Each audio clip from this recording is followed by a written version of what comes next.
Vous avez remarqué que tout le monde veut du respect, mais que finalement on confond respect, admiration et crainte.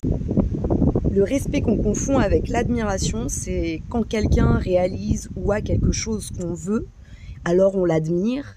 Et dans notre abus de langage, on dit « mais je te respecte, t'es un champion, je te respecte, t'as réussi ta vie, t'es un patron, t'as un bon travail ». Ensuite, il y a la crainte qu'on confond avec le respect.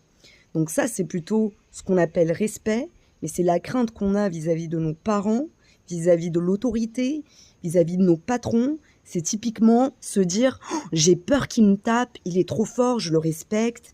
J'ai peur qu'il me vire, j'ai peur qu'il me prive de dessert, donc je le respecte ». D'ailleurs, la plupart des parents confondent demander obéissance à leurs enfants et demander respect. Pour moi, le respect, c'est bien plus que ça.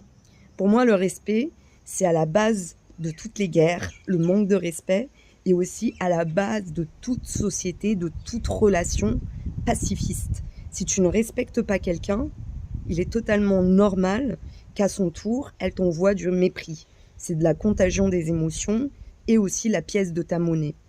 Pour moi, quelqu'un qui respecte vraiment quelqu'un, qui me respecte vraiment ou qui respecte vraiment les autres, eh ben, il est capable d'agir avec la même politesse que je sois un SDF ou que je sois un assassin.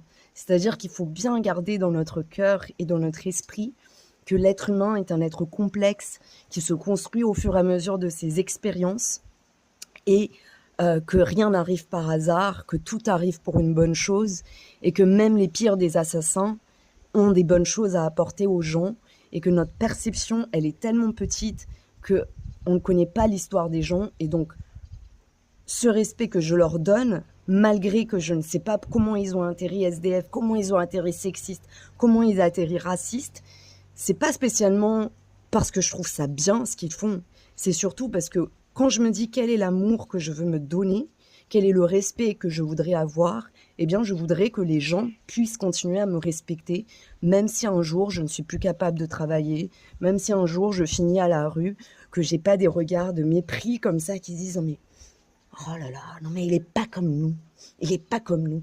Le vrai respect, c'est de regarder quelqu'un et de savoir au fond de son cœur qu'on est tous les mêmes et que certes, on peut ne pas aimer, ne pas respecter ses idées, mais ça ne va pas influencer la manière dont on traite cette personne. On peut tous partir pacifiquement et ça, c'est le début d'une vraie paix durable. Encore un truc qu'on devrait apprendre à l'école.